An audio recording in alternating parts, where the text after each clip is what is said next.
Welcome friends, M Singh foundation YouTube channel पे आप लोग का स्वागत है। बिहार पुलिस फायरमैन एग्जामिनेशन 27/3/2022 को 2 शिफ्ट में आयोजित हुआ था। पहले शिफ्ट का क्वेश्चन हमारे चैनल पर अपलोड है। आज के वीडियो में हम सेकेंड शिफ्ट के 100 प्रश्नों के साथ उपस्थित हैं। 100 प्रश्नों का यहाँ पर आंसर की होगा जो कि सेकेंड शिफ्ट का था, और जो भी आंसर इस वीडियो में आपको बतलाया जाएगा उसको बहुत ही रिसर्च करके तैयार किया गया है। इसीलिए इसकी एक्यूरेसी जो है 99.99% करेक्ट रहेगी। 0.1% फिर भी एरर के रूप में छोड़ा जाता है, क्योंकि to error is a human.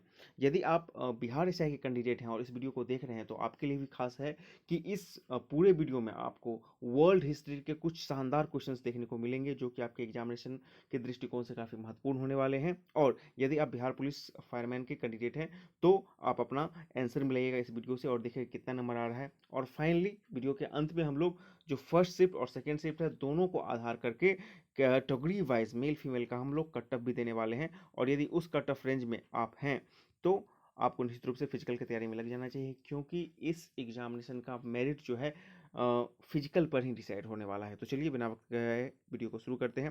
पहला प्रश्न है, choose the correct answer of the given question from the option that follows. देखिए, एक तो ये धुंधला है और दूसरा यदि कोई प्रोनाउंसिएशन में गलती वगैरह हो तो उसको आप लोग देख लीजिएगा। What does Kirsten refers to the poem thinner than the Kirsten. देख लीजिए, ये जो पोएम है ये विद्यापति की पोएम है जो कि इंग्लिश की 9वां या 10वां की किताब है। तो उसमें जो कर्स्टेन को रेफर किया गया है वो मून से रेफर किया गया है, ठीक है ना। ऑप्शन 20 का सही हो जाएगा। प्रोनाउंसिएशन को आप लोग देख लीजिएगा, पहले ही बोल दिया गया है। दूसरा प्रश्न देख लीजिए, जलालगढ़ जलालगढ़ किला बिहार के किस जिले में अवस्थित है। तो ये पूर्णिया जिला में अवस्थित है, बहुत ही फेमस है वहाँ का। अगला देख लेते हैं, ये इससे ज़्यादा जूम नहीं हो पा रहा है, ठीक है ना। अगला प्रश्न है कि भारत में उष्णकटिबंधीय सदाबहार वन पाए जाते हैं, और ये क्वेश्चन आपको 2446 मेंस में पूछा जा चुका था। तो इस तरह का पैटर्न ही रहता है बिहार में, यदि इस एग्जामिनेशन का कोई क्वेश्चन है तो अगले एग्जामिनेशन में पूछा जाएगा। सब कुछ मिक्स रहेगा, ठीक है ना।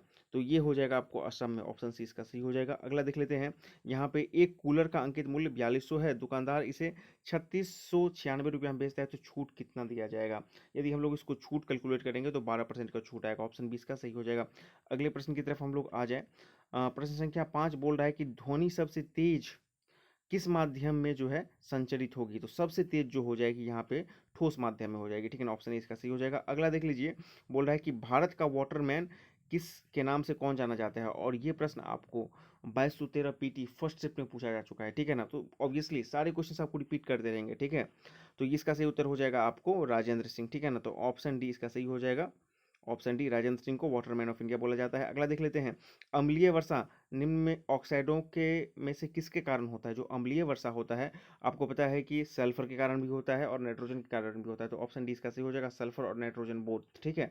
अगला देख लेते हैं कि साम्यवादी घोषणा पत्र के लेखक कौन थे, यानी कि who was the author of communist manifesto. इसका सही उत्तर हो जाएगा आपको कार्ल मार्क्स, ठीक है। ऑप्शन ए इसका सही हो जाएगा। अगले प्रश्न की तरफ चलते हैं। प्रश्न संख्या 9 बोल रहा है कि मेरुरज्जु को सुरक्षा प्रदान कौन करता है। जो स्पाइनल कोड होता है वो वर्टिकल कॉलम जी, ठीक है ना। स्पाइनल कोड को जो है वर्टिकल कॉलम, जिसको हम लोग को बोलते हैं केसुरक के से रुक दंड, वही जो है उसको सुरक्षा प्रदान करता है। ऑप्शन इसका सही हो जाएगा 9 का। अगला देख लेते हैं, राष्ट्रीय आय का मतलब क्या होता है। आपके सामने 4 ऑप्शन है, सरकारी आय, पारिवारिक आय, सार्वजनिक उपक्रम की आय, फिर उत्पादन के साधनों से आय। तो यहाँ पे देख लीजिए, इसका जो सही उत्तर हो जाएगा नेशनल इनकम का मतलब हो जाएगा income from means of production, उत्पादन के साधनों से आए, ठीक है ना। तो इसमें सरकारी सिर्फ सरकारी नहीं हो पाएगा, ना ही सिर्फ सार्वजनिक रहेगा, बल्कि इसमें सीधा सा मतलब होगा उत्पादन के साधनों से है। अगला देख लेते हैं, एज पर सेंसस 2011 2011 की जनगणना के अनुसार भारत का सर्वाधिक जनसंख्या वाला द्वितीय शहर क्या होगा। जो प्रथम शहर है वो बम्बई है, और द्वितीय शहर क्या हो जाएगा, दिल्ली हो जाएगा। ऑप्शन सी इसका सही हो जाएगा। अगला प्रश्न देख लेते हैं कि बोल रहा है कि मनरेगा के अंतर्गत देश के ग्रामीण क्षेत्रों में कितने दिनों के काम की गारंटी दी जाती है। तो 100 दिनों। ऑप्शन सी इसका सही हो जाएगा। अगले प्रश्न की तरफ हम लोग आए। अगला प्रश्न हमारा बोल रहा है कि एक अधातु एक अधातु जो है यहाँ पर, एक अधातु जो कमरे के ताप पर द्रव में रहता है, अधातु है और कमरे के ताप पर द्रव में रहता है, जिसका सीधा सा मतलब हो जाएगा ब्रोमीन हो जाएगा। Option D. अगला देख लेते हैं, एक सिक्का को 40 बार उछाला जाता है, ठीक है ना। उसमें कि आपको 17 बार मतलब कि चित और 23 बार पट आता है, तो सिक्के के उछाल में चित आने की संभावना कितनी है? तो अब जैसे यहाँ पे 17 बार हमको चित बता रहा है, ठीक है ना, और कितना बार 40 बार उछाला जा रहा है, तो इसका सही उत्तर हो जाएगा 17/40, ठीक है। ये प्रोबेबिलिटी वाला जो चैप्टर है और परमुटेशन कम्बिनेशन, ये बिहार एसआई के लिए बहुत महत्वपूर्ण है, ठीक है। अब देख लीजिए विदेशी निवेश क्या कहलाता है, जिसको हम लोग बोलते हैं फॉरेन इन्वेस्टमेंट, इसका मतलब क्या होता है? तो विदेशी निवेश का मतलब हो जाता है विदेशी देश के द्वारा किया गया निवेश, यानी कि investment made by foreign country, ठीक है। अब यहाँ पे आप बोलिएगा विश्व बैंक द्वारा, अंतर्राष्ट्रीय बैंक द्वारा, या फिर बहुराष्ट्रीय निगमों के द्वारा, तो ये सब के सबसे ऋण लिया जाता है, ठीक है ना, कॉलेशन किया जाता है, लेकिन इन्वेस्टमेंट जो आता है वो फॉरेन कंट्री के द्वारा आता है, तो ऑप्शन सी इसका सही हो जाएगा। और वही पूछ रहा था विदेशी निवेश का क्या मतलब होगा, तो यानी कि 15 का जो सही उत्तर हो जाएगा आपका हो जाएगा ऑप्शन सी हो जाएगा, ठीक है। अगले प्रश्न की तरफ हम लोग आ जाएं। प्रश्न संख्या 16 बोल रहा है कि जब उपराष्ट्रपति उपराष्ट्रपति का कार्यकाल कितना का होता है, तो ऑब्वियसली पता है आपको, राष्ट्रपति उपराष्ट्रपति दोनों का कार्यकाल आपको 5 वर्ष का हो जाएगा, ऑप्शन डी इसका सही हो जाएगा। यहाँ पे देख लीजिए वृष्टि छाया क्या है, वृष्टि छाया, वृष्टि छाया आपको पता है कि जो राजस्थान वगैरह है वहाँ पर रास्ता बहुत कम होता है, वहाँ पर क्यों? क्योंकि वृष्टि छाया होता है। और वृष्टि छाया का मतलब क्या होता है? एक ऐसा क्षेत्र जो अपेक्षाकृत रूप से धरातलीय अवरोध के प्रभाव से कम वर्षा का क्षेत्र होता है, ठीक है ना। तो ऑप्शन ए इसका सही हो जाएगा, किसका? 17 का। और इसमें होता क्या है ना, जैसे कि आपको पता है कि अरावली के पैरेलल जो है उसके ऊपर से होकर के बादल निकल जाती है, तो धरातल में कोई अवरोध नहीं पैदा कर पाता है, ठीक है ना। इसके कारण क्या होता है, वहाँ पर कम वर्षा पड़ता है, इसी को हम लोग बोलते हैं वृष्टि छाया, ठीक है। अगला देख लेते हैं। यहाँ पे बोल रहे थे उत्तर पश्चिम भारत में शीतकालीन वर्षा उन चक्रवातों के परिणाम स्वरूप होती है जो उत्पन्न होती है। ये क्वेश्चन भी 2446 में इसमें पूछा जा चुका है, और मानसून का ये बहुत इंपॉर्टेंट टॉपिक है, इस पर मैंने बहुत अच्छे से क्लास भी लिया है, ठीक है। तो इसका सही उत्तर हो जाएगा आपको, पश्चिमी जो विक्षोभ होता है वो कहाँ से उठता है, तो भूमध्य सागर से उठता है, ऑप्शन डी इसका सही हो जाएगा, ठीक है। क्योंकि आप पूछ रहे हैं उत्तर पश्चिम भारत में शीतकालीन वर्षा जो कि आपको पश्चिम विक्षोभ से होता है, उन चक्रवातों के परिणाम स्वरूप होती है जो उत्पन्न होती है भूमध्य सागर में, ठीक है ना। और भूमध्य सागर वाला और कैस्पियन सागर से जो नमी प्राप्त करता है, ये आपको ईएसआई में भी पूछा जा चुका है। तो बिहार एसआई के लिए तो यहाँ पे बहुत सारे क्वेश्चंस और टॉपिक आपको इंपॉर्टेंट यहाँ पे मिलने वाले हैं, और जो कांस्टेबल वाले यानी कि फायरमैन के दिए हैं उनके लिए तो है ही, ठीक है। अगला देख लेते हैं। यहाँ पे 4,000 रुपया की राशि जो है 2 वर्ष के लिए 5% प्रति वार्षिक ब्याज की दर से दी जाती है। चक्रवृद्धि ब्याज और सरल ब्याज के बीच का अंतर क्या हो जाएगा? डिफरेंस पूछ रहा है। डी बराबर क्या हो जाता है जब 2 वर्ष का अंतर, बोल डी बराबर पी इंटू आर बटा 100 का स्क्वायर हो जाता है, ठीक है ना। तो इस फॉर्मूला पर हम लोग पुट करेंगे तो हमारा जो डिफरेंस आ जाएगा 19 का, वो हो जाएगा 20 रुपया, ठीक है ना। ऑप्शन 20 का सही हो जाएगा। अगला देख लेते हैं कि सिंधु और सतलज नदी के मध्य हिमालय के क्षेत्र को क्या कहा जाता है, मतलब हिमालय का जो प्रादेशिक विभाजन है वहाँ पे सिंधु और सतलज के मध्य को बोला जाएगा हमको पंजाब हिमालय, ऑप्शन ए इसका सही हो जाएगा। सारे आंसर्स को बहुत ही बारीकी से तैयार किया गया है, इसलिए लेट से इस वीडियो को पब्लिश किया जा रहा है, ठीक है ना। तो जो भी कांस्टेबल वाले यानी कि जो फायरमैन के एग्जाम देकर आए हैं वो तो निश्चित रूप से इसको मिला लें। अगला देख लीजिए, हमको चूज करना है दिस रूल इज एप्लीकेबल, क्या होगा यहाँ पे हमको प्रपोजिशन चूज करना है, तो दिस रूल इज एप्लीकेबल 4 हो जाएगा, ठीक है ना। 4 जो भी होगा ऑप्शन आगे देख लीजिए। यहाँ पे देख लीजिए एक त्रिभुज दिया गया है, त्रिभुज एबीसी और पीक्यूआर, ठीक है ना। यहाँ पे बोल रहा है कि दो जो है समरूप है, तो भुजा कोण भुजा सर्वांग क्षमता के रूप में हमको क्या मतलब किस तरह से सोच करना है, तो यहाँ पे देख लीजिए दो त्रिभुज दिया गया है।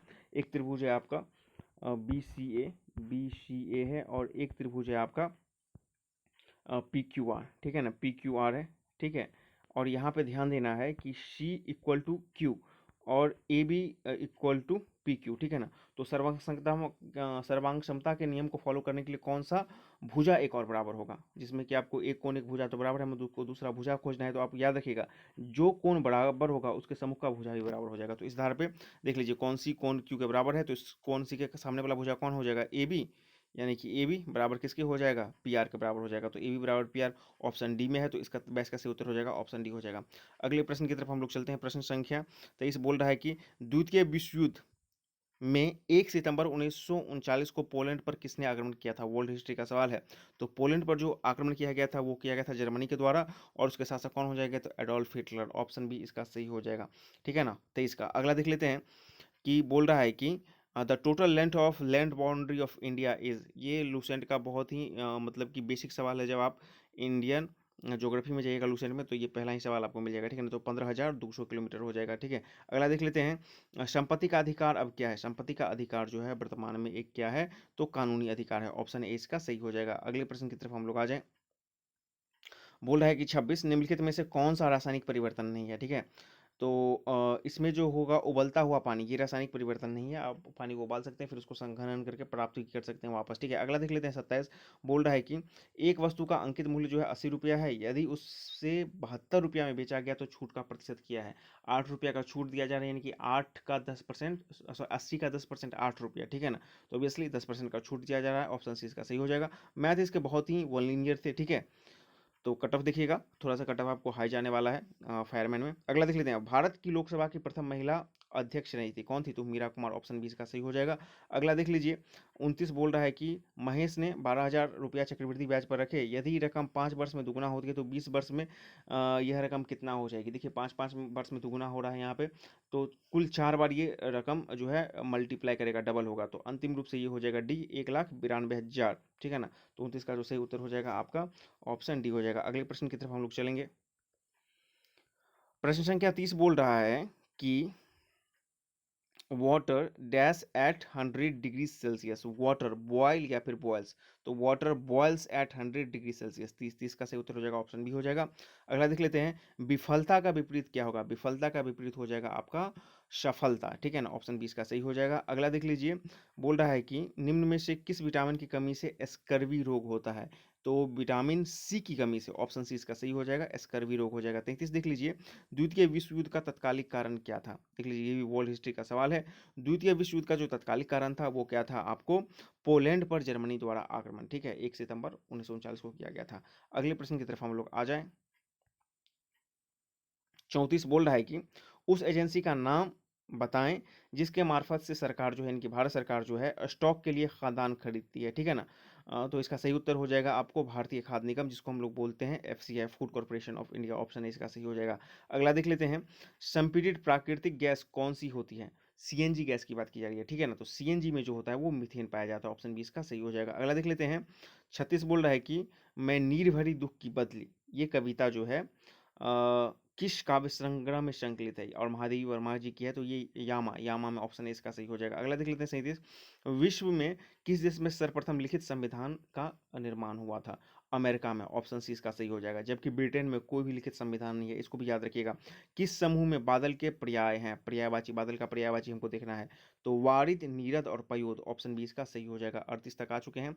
अब देखते हैं 39, 39 बोल रहा है कि आपातकाल के दौरान मूल अधिकारों के प्रवर्तन को निलंबित किया जा सकता है किसके द्वारा, तो राष्ट्रपति के पास ये शक्ति होती है कि आपातकाल जैसे ही घोषणा करती है तो मूल अधिकार को निलंबित कर दिया जाएगा, ठीक है। अगला देख लेते हैं कि टेस्ला ने किस शहर में इलेक्ट्रॉनिक वाहनों के लिए जो है भारतीय सहायक कंपनी से के साथ पंजीकृत किया है जनवरी 2021 में, ये आपको करंट का क्वेश्चन था, ठीक है ना।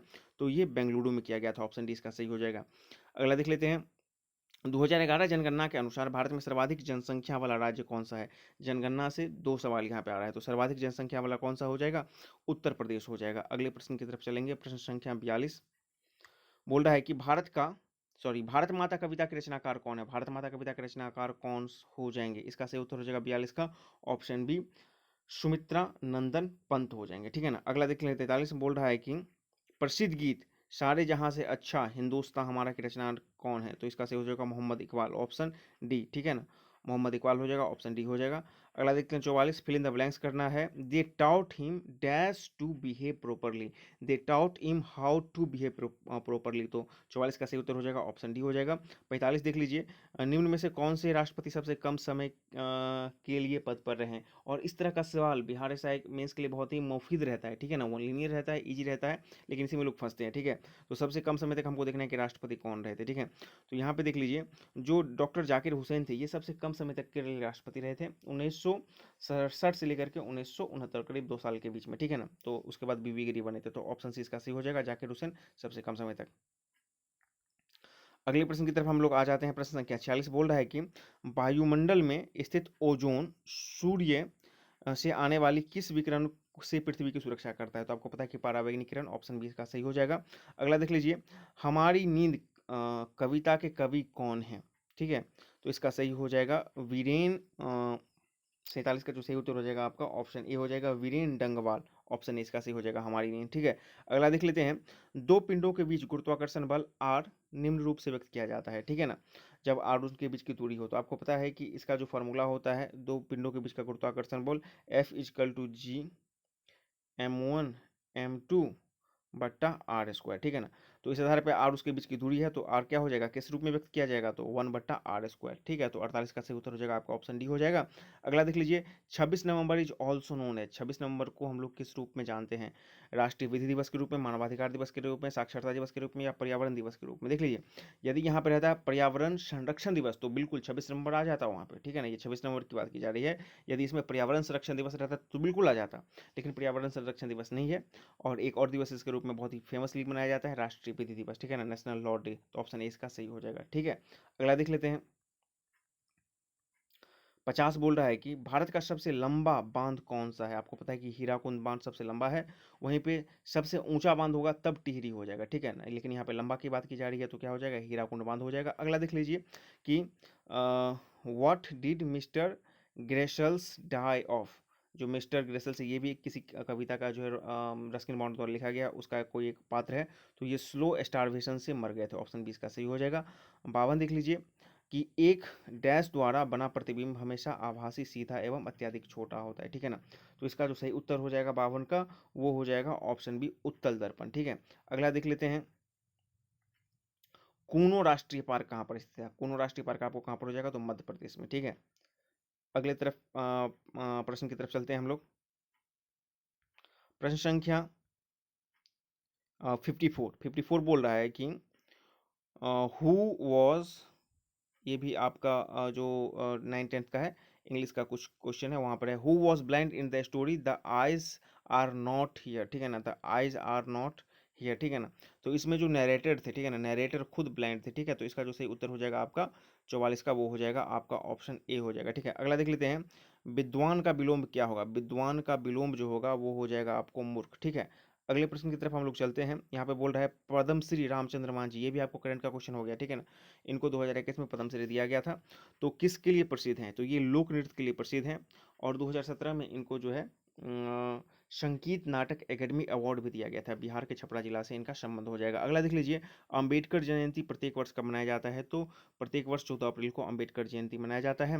Rubber is the crop of, rubber जो है कहाँ पर उगाया जाता है, तो रबर जो है विशेषकर आपको भूमध्य रेखीय क्षेत्र में उगाया जाता है। ऑप्शन ए इसका सही हो जाएगा। अगले प्रश्न की तरफ हम लोग चलते हैं, 58 के बाद 59, खरीफ में कौन सा फसल पशुओं के चारे के रूप में उगाया जाता है। गन्ना, आलू, ज्वार और बाजरा। तो ज्वार बाजरा को आपको खरीफ का फसल है, जिसको कि पशुओं को चारा के रूप में भी दिया जाता है। अगला देख लीजिए, झारखंड में झूम कृषि को क्या कहते हैं। बहुत ही इंपॉर्टेंट सवाल है, ठीक है ना, बिल्कुल ऐसा है, मेंस लेवल का है। जो झूम कृषि को प्रत्येक भारत के अलग अलग भागों में अलग अलग नाम से जाना जाता है। जैसे कि आपको बस्तर में दीपा के नाम से जाना जाता है, कुमारी जो है केरल वगैरह में जाना जाता है।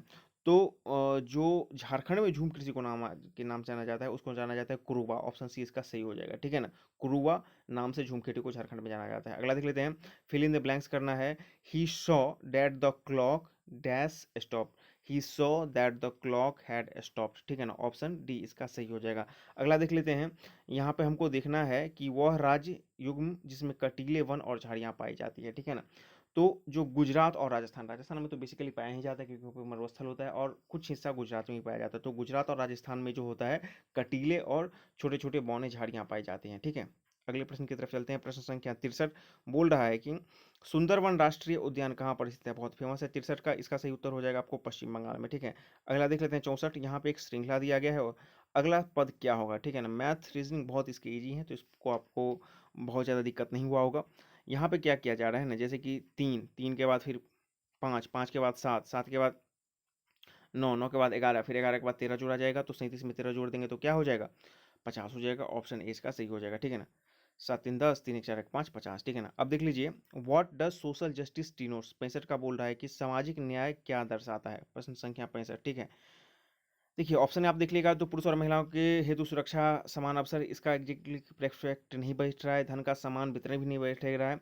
सोशल जस्टिस का सीधा सा मतलब होता है कि सामाजिक, आर्थिक, राजनीतिक रूप से सबों को समान हक मिलना, समान भागीदारी मिलना, समान पहुंच मिलना। तो इसका सही उत्तर जो हो जाएगा परफेक्ट डी हो जाएगा, बिना किसी सामाजिक भेदभाव के सभी नागरिकों को के साथ समान व्यवहार, ठीक है ना। अगला देख लेते हैं प्रश्न प्रश्न संख्या 66 बोल रहा है कि लोकसभा अध्यक्ष अपना त्यागपत्र किसे देता है, तो आपको पता है कि लोकसभा उपाध्यक्ष को देता है। अगला देख लीजिए, गैलीलियो ने किस यंत्र की खोज की थी, तो गैलीलियो टेलीस्कोप, ऑप्शन ए इसका सही हो जाएगा। अब देख लीजिए 1 जूल किसके बराबर होता है, 1 जूल को बोला जाता है 1 joule equals the work done by a force over a distance of 1 metre, ठीक है ना। तो इस आधार पे क्या हो जाएगा, न्यूटन पर मीटर हो जाएगा, ठीक है ना। तो 1 न्यूटन पर मीटर, ऑप्शन ए इसका सही हो जाएगा 68 का, ठीक है। अगले प्रश्न की तरफ हम लोग आ जाते हैं। 68 का हो जाएगा आपका, ऑप्शन ही हो जाएगा। अगला प्रश्न बोल रहा है कि अरुणाचल प्रदेश में ब्रह्मपुत्र नदी को किस नाम से जाना जाता है। अरुणाचल प्रदेश में ब्रह्मपुत्र नदी को नाम से जाना जाता है दिहांग, ठीक है ना। ऑप्शन ए ये इसका सही हो जाएगा, 69 का ऑप्शन ए हो जाएगा, ठीक है। और ब्रह्मपुत्र को जो है आपको बांग्लादेश में जमुना, अरुणाचल प्रदेश में आपको दिहांग, और तिब्बत में जो है शांगपो के नाम से जाना जाता है। लेकिन यहाँ पर अरुणाचल प्रदेश की बात की जा रही है तो दिहांग हो जाएगा, ठीक है। अगला देख लीजिए हैं वेव, WAIVE, वेव का जो मतलब क्या होगा यहाँ पे, breeze, to move unsteadily, to give up, या to say goodbye. Wave का मतलब होता है छोड़ देना, ठीक है ना। तो इस आधार पर इसका सही उत्तर हो जाएगा to say good bye, option D इसका सही हो जाएगा। 70 का जो हो जाएगा option D, to say good bye, ठीक है ना। अगले प्रश्न की तरफ हम लोग चलते हैं। प्रश्न संख्या 71 यहाँ पे बोल रहा है कि डैश ने सरल जीवों की यदि कोई टुकड़ों को काट दिया जाए तो प्रत्येक टुकड़ा विकसित होकर पूर्ण जीव का निर्माण कर लेता है। जो ईस्ट वगैरह होते हैं ना, इसमें ये गुण पाया जाता है, खासकर जब हम लोग ब्रेड रोटी, पाव रोटी वगैरह करते हैं तो वहाँ पर इस चीज़ को बहुत देखने को मिलता है, ठीक है ना। ऑप्शन ए इसका सही हो जाएगा कि ईस्ट जैसे सरल जीवों को यदि कई टुकड़ों में काट दिया जाए तो प्रत्येक टुकड़ा विकसित होकर पूर्ण जीव बन जाता है, ठीक है ना। अगला देखते हैं 72 यहाँ पे बोल रहा है कि भारत सरकार का प्रथम लीगल ऑफिसर क्या होता है। आपको पता है कि भारत का महान न्यायवादी, ऑप्शन सी इसका सही हो जाएगा। अगले प्रश्न की तरफ आते हैं। आहार नाल मूल रूप से डैश से शुरू होकर के डैश तक खत्म होता है, तो आहार नाल मुख्य रूप से मुंह से शुरू होकर के गुदा तक खत्म होता है, ऑप्शन डी इसका सही हो जाएगा। माली मालिनी में जो है कौन सा समास हो जाएगा, तो यहाँ पे देख लीजिए हाइफन है बीच में, इसलिए हो जाएगा ये द्वंद्व समाज, ऑप्शन सी इसका सही हो जाएगा 75 का, ठीक है। अगले प्रश्न की तरफ हम लोग चलते हैं। यहाँ पे बोल रहा है कि फिर देखिए वर्ल्ड हिस्ट्री का एक और शानदार सवाल आपके सामने आ गया है। प्रशा के राजा विलियम प्रथम को कहाँ जर्मनी का सम्राट घोषित किया गया था।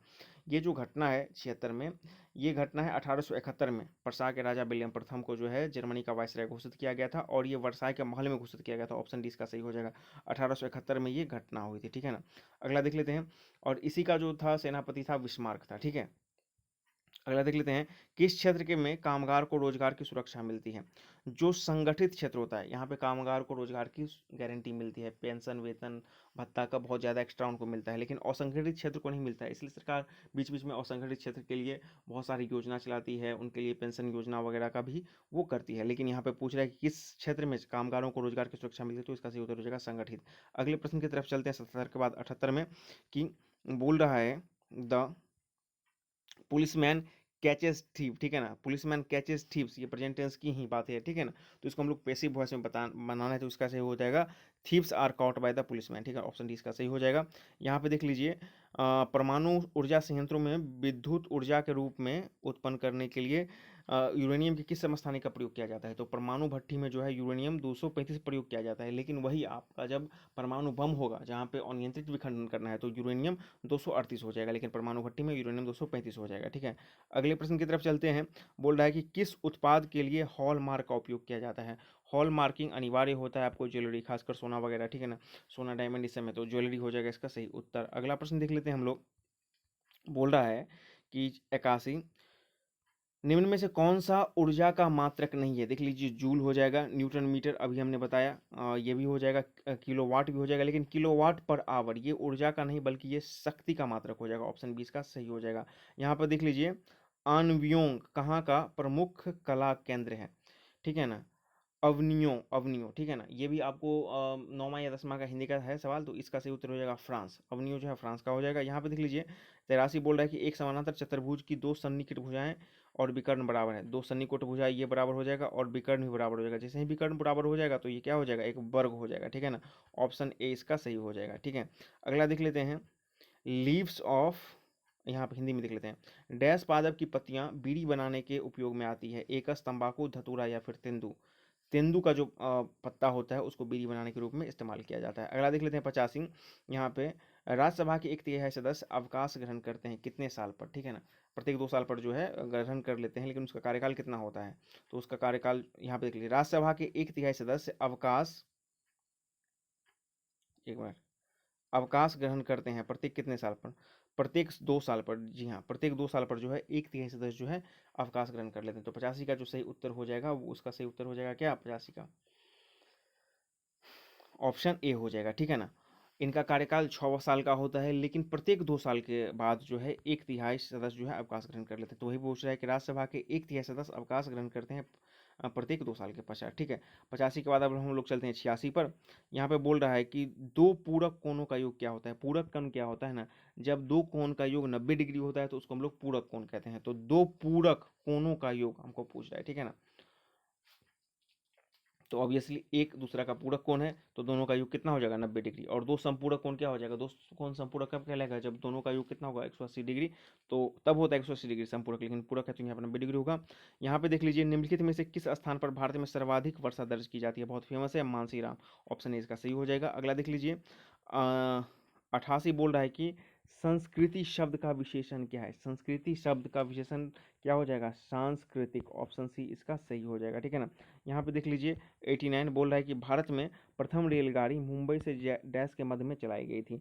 तो मुंबई से ठाणे। ऑप्शन डी इसका सही हो जाएगा। अगले प्रश्न की तरफ हम लोग आ जाते हैं। प्रश्न संख्या 90 बोल रहा है कि भारत के ग्रामीण क्षेत्रों में किस प्रकार की बेरोजगारी पाई जाती है? तो देखिए, ग्रामीण क्षेत्र में तो सबसे पहला बेरोजगारी की तो आपको प्रछन्न बेरोजगारी, जिसको छुपी हुई बेरोजगारी कहते हैं, वो तो पाई ही जाएगी। होता क्या है ना कि यहाँ पे जितने लोगों के काम की आवश्यकता होती है, उससे बहुत ज़्यादा संख्या में वहाँ पे लोग उपस्थित रहते हैं, खासकर कृषि वगैरह क्षेत्रों में, ठीक है ना।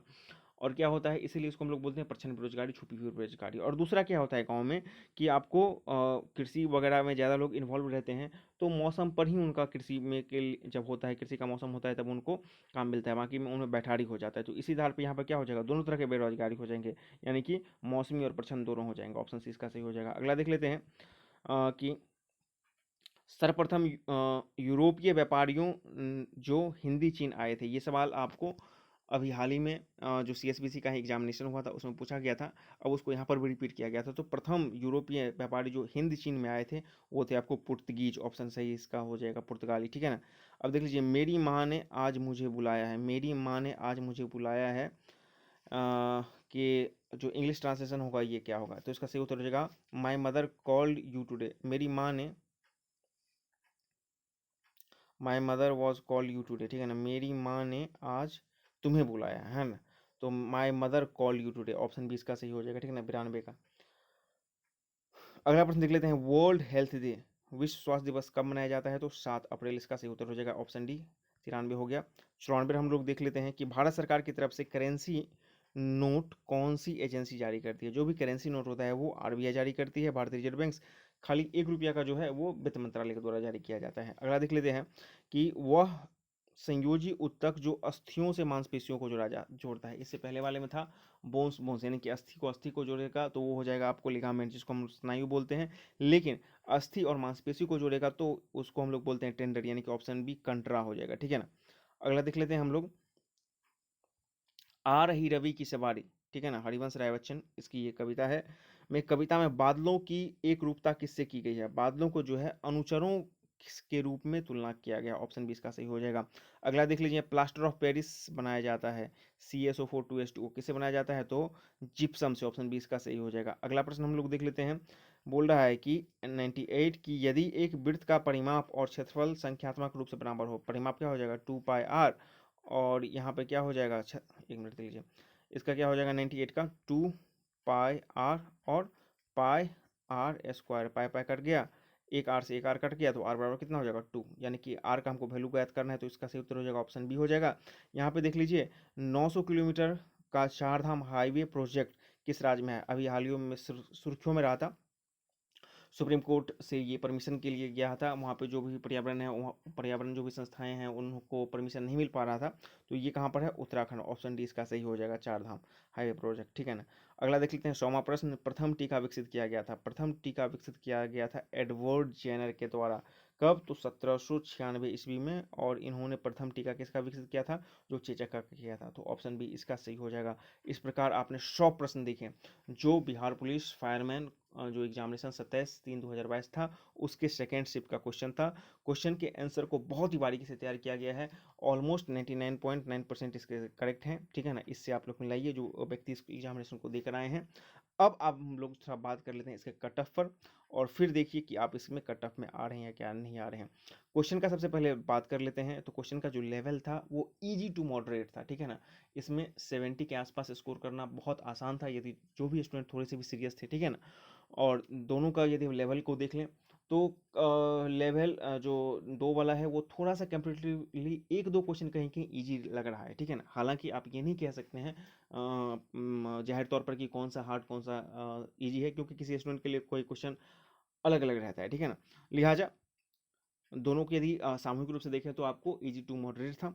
अब जो कैटेगरी वाइज कट ऑफ बताया जा रहा है दोनों फर्स्ट शिफ्ट और सेकंड शिफ्ट दोनों को आधार बना करके, वो कुछ इस प्रकार है। यहाँ पे देख लीजिए, यदि आप यूआर हैं, यूआर मेल हैं, तो 74 से 79, ठीक है ना, या 80 आप मान लीजिए, इसके बीच में आ रहे हैं तो आपका निश्चित रूप से 74 के बाद से आपका स्कोर है तो आपका आसानी से होने की संभावना बनेगी। वहीं आप फीमेल है तो 74 से 64 से 70 के बीच में है, यूआर फीमेल है, तो आपके सिलेक्शन के चांसेस हैं, ठीक है ना। यानी कि आपको पीईटी की तैयारी करनी चाहिए। ओबीसी मेल है आप, और यदि आपका स्कोर है 69 टू 73, ठीक है ना।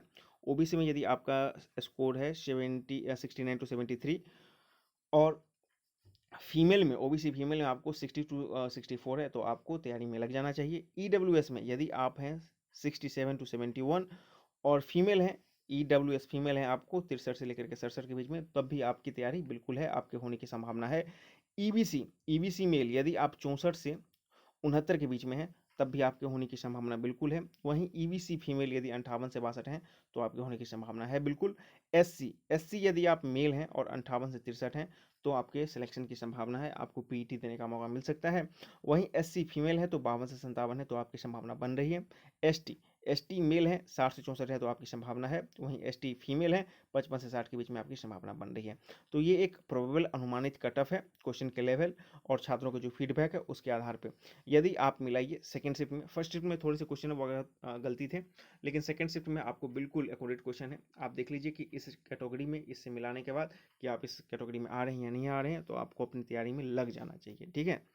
तो आज की वीडियो में इतना ही। उम्मीद है आपको ये वीडियो पसंद आया होगा। चैनल को सब्सक्राइब करें यदि आप नए हैं चैनल पे, वीडियो को लाइक और अधिक से अधिक शेयर करें। Thank you very much for watching this video.